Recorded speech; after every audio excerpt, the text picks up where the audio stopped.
Assalamualaikum, salam sejahtera untuk kita semua. Selamat datang di kelas Pendidikan Kewarganegaraan, kelas 11, semester 1, bab 2, yaitu Sistem dan Dinamika Demokrasi Pancasila, bagian pertama, yaitu mengenai hakikat demokrasi. Sebagai langkah awal dalam mempelajari materi pada bab ini, coba kalian amati gambar berikut ini. Peristiwa di atas merupakan perwujudan dari sikap demokratis. Hakikat demokrasi. Kata demokrasi berasal dari dua kata dalam bahasa Yunani, yaitu demos yang berarti rakyat dan kratos atau kratein yang berarti pemerintahan. Sehingga demokrasi dapat diartikan sebagai pemerintahan rakyat. Dalam pandangan Abraham Lincoln, demokrasi adalah suatu sistem pemerintahan dari rakyat, oleh rakyat, dan untuk rakyat. Artinya rakyat dengan serta-merta mempunyai kebebasan untuk melakukan semua aktivitas kehidupan, termasuk aktivitas politik tanpa adanya tekanan dari pihak manapun. Karena pada hakikatnya, yang berkuasa adalah rakyat untuk kepentingan bersama. Kebebasan dan demokrasi sering dipakai secara timbal balik, tetapi keduanya tidak sama. Demokrasi adalah pelembagaan dari kebebasan. Kebebasan yang dimiliki rakyat diatur dan diarahkan oleh sebuah lembaga kekuasaan yang sumber kekuasaannya berasal dari rakyat dan dijalankan sendiri oleh rakyat, sehingga kebebasan yang mereka miliki dapat dilaksanakan secara bertanggung jawab dan tidak melanggar kebebasan orang lain. Klasifikasi demokrasi. Berikut dipaparkan berbagai macam bentuk demokrasi. Berdasarkan titik berat perhatiannya dilihat dari titik berat yang menjadi perhatiannya. Demokrasi dapat dibedakan menjadi 3 bentuk. Yang pertama, demokrasi formal, yaitu demokrasi yang menjunjung tinggi persamaan dalam bidang politik tanpa disertai upaya untuk mengurangi atau menghilangkan kesenjangan dalam bidang ekonomi. Demokrasi ini dianut oleh negara-negara liberal. Kedua, demokrasi material, yaitu demokrasi yang dititik beratkan pada upaya menghilangkan perbedaan dalam bidang ekonomi. Bentuk demokrasi ini dianut oleh negara-negara komunis. 3. Demokrasi gabungan, yaitu demokrasi yang mengambil kebaikan serta membuang keburukan dari bentuk demokrasi formal dan material. Demokrasi berdasarkan ideologi dibagi menjadi 2 bentuk. Demokrasi konstitusional atau liberal, didasarkan pada kebebasan atau individualisme. Kekuasaan pemerintah terbatas dan tidak diperkenankan banyak melakukan campur tangan, serta kekuasaan pemerintah dibatasi konstitusi. Demokrasi rakyat atau demokrasi proletar didasarkan pada paham Marxisme, komunisme. Demokrasi yang mencita-citakan kehidupan yang tidak mengenal kelas sosial. Menurut Kleinberg, demokrasi rakyat lebih mendewakan pemimpin.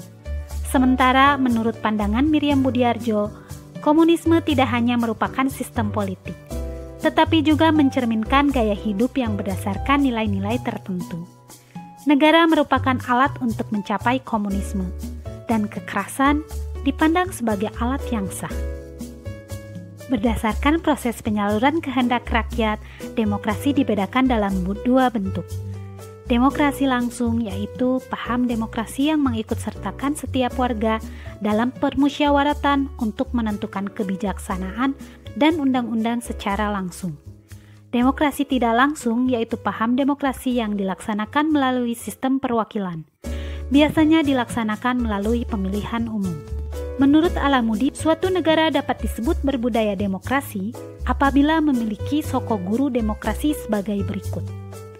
Kedaulatan rakyat, pemerintahan berdasarkan persetujuan dari yang diperintah, kekuasaan mayoritas, hak-hak minoritas, jaminan hak-hak asasi manusia, pemilihan yang bebas dan jujur, persamaan di depan umum, proses hukum yang wajar, pembatasan pemerintah secara konstitusional, pluralisme sosial, ekonomi dan politik, nilai-nilai toleransi, pragmatisme, kerjasama, dan mufakat. Lalu, bagaimana perkembangan proses demokrasi di Indonesia? Setelah menyimak video pembahasan tentang hakikat demokrasi, Sekarang silakan kerjakan teka-teki silang berikut. Link teka-teki silang akan dibagikan di Classroom.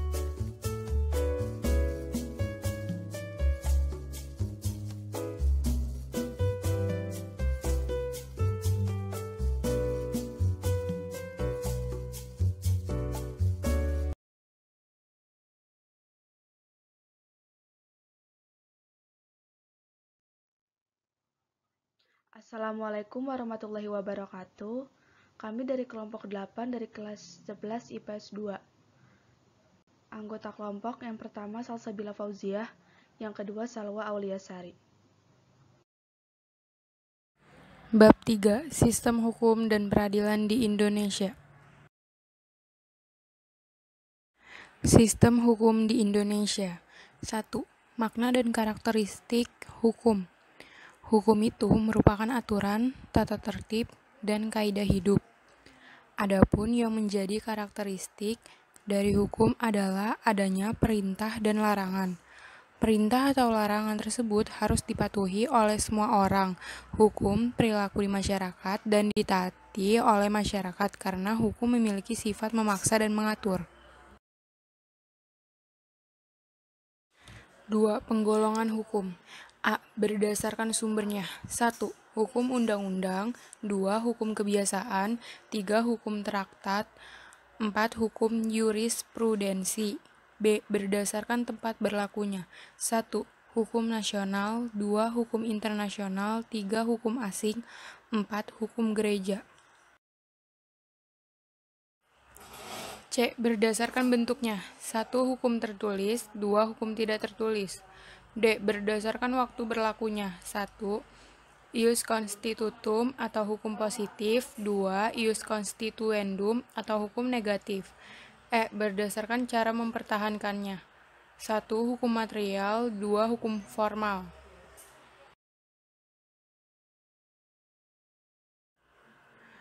F. Berdasarkan sifatnya. 1. Hukum yang memaksa. 2. Hukum yang mengatur. G. Berdasarkan wujudnya. 1. Hukum objektif. 2. Hukum subjektif. H. Berdasarkan isinya. 1. Hukum publik. 2. Hukum private atau sipil. 3. Tujuan hukum. Hukum sendiri merupakan sebuah peraturan atau tata tertib guna menjaga serta mengatur tingkah laku masyarakat, menjaga ketertiban serta menghindari terjadinya kekacauan dalam suatu negara. Hukum sendiri biasanya berbentuk norma dan juga sanksi. Hukum juga dapat diartikan sebagai sebuah peraturan dalam kehidupan manusia. Tak hanya itu, hukum juga berlaku untuk kalangan pemerintahan suatu negara yang sudah disusun dengan sangat baik dan amat teratur. Tujuan hukum menurut para ahli. Aristoteles mengungkapkan tujuan hukum adalah guna mencapai sebuah keadilan, artinya memberikan kepada setiap orang atas apa yang sudah menjadi haknya. Teori itu kini dikenal sebagai teori etis. Jeremy Bentham, 1990. Menurut ahli bernama Jeremy Bentham, 1990, tujuan hukum ialah guna mencapai kemanfaatan. Artinya, hukum akan dan dapat menjamin kebahagiaan orang banyak. Teori tersebut juga dikenal dengan teori utilitas. Mokhtar Kusumaatmadja. Tujuan hukum menurut Mokhtar Kusumaatmadja adalah menciptakan sebuah ketertiban sehingga menjadi pokok terciptanya sebuah struktur sosial yang teratur. Geni. Sedangkan menurut Geni 1994, tujuan hukum merupakan untuk mencapai adanya keadilan dan juga sebagai unsur keadilan. Unsur keadilan yaitu kepentingan, daya guna, serta kemanfaatan.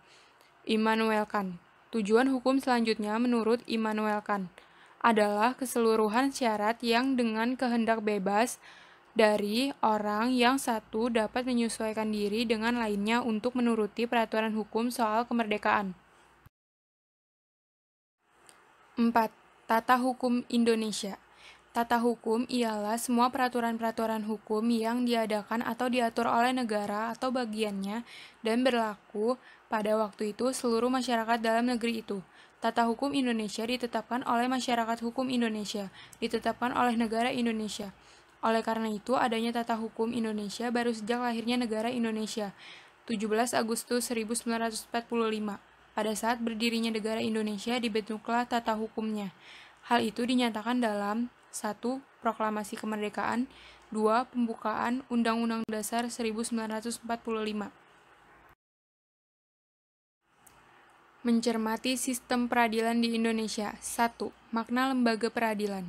Lembaga ini sering disebut dengan lembaga peradilan, yang merupakan wahana bagi setiap rakyat yang mencari keadilan untuk mendapatkan haknya sesuai dengan ketentuan hukum yang berlaku. Peradilan secara umum mempunyai tugas untuk mengadili perkara menurut hukum dengan tidak membeda-bedakan orang. 2. Dasar hukum lembaga peradilan. Adapun yang menjadi dasar hukum terbentuknya lembaga-lembaga peradilan nasional sebagai berikut. 1. Pancasila terutama sila kelima. 2. Undang-Undang Dasar Republik Indonesia tahun 1945 bab 9 pasal 24 ayat 2 dan 3. 3.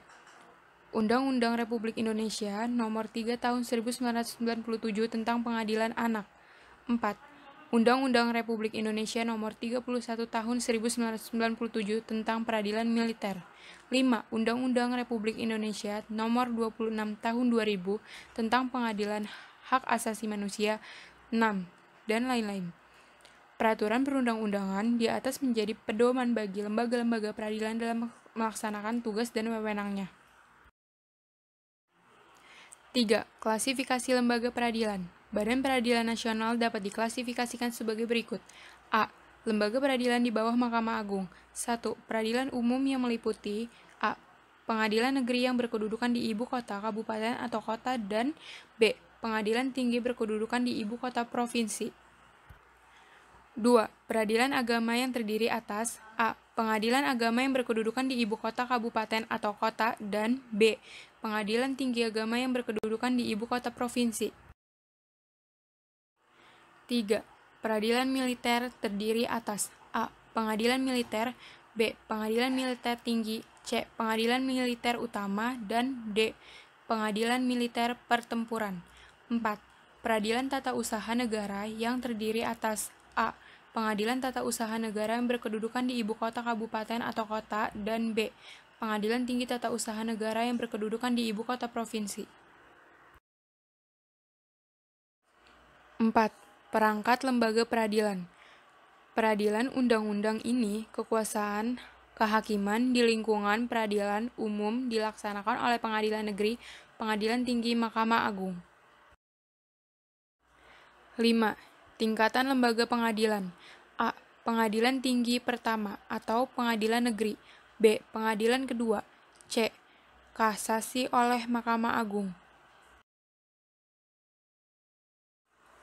6. Peran lembaga peradilan. A. Lingkungan peradilan umum. B. Lingkungan peradilan agama. C. Lingkungan peradilan tata usaha negara. D. Lingkungan peradilan militer. E. Mahkamah Konstitusi. C. Menampilkan sikap yang sesuai dengan hukum. 1. Perilaku yang sesuai dengan hukum. A. Disenangi oleh masyarakat pada umumnya. B. Menciptakan keselarasan. C. Tidak menyinggung perasaan orang lain.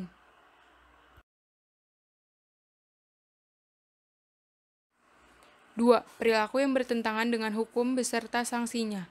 A. Macam-macam perilaku yang bertentangan dengan hukum. Oleh karena itu, perilaku yang bertentangan dengan hukum timbul sebagai akibat dari rendahnya kesadaran hukum. B. Macam-macam sanksi. Sanksi terhadap pelanggaran itu amat banyak ragamnya, misalnya sanksi hukum, sanksi sosial, dan sanksi psikologis.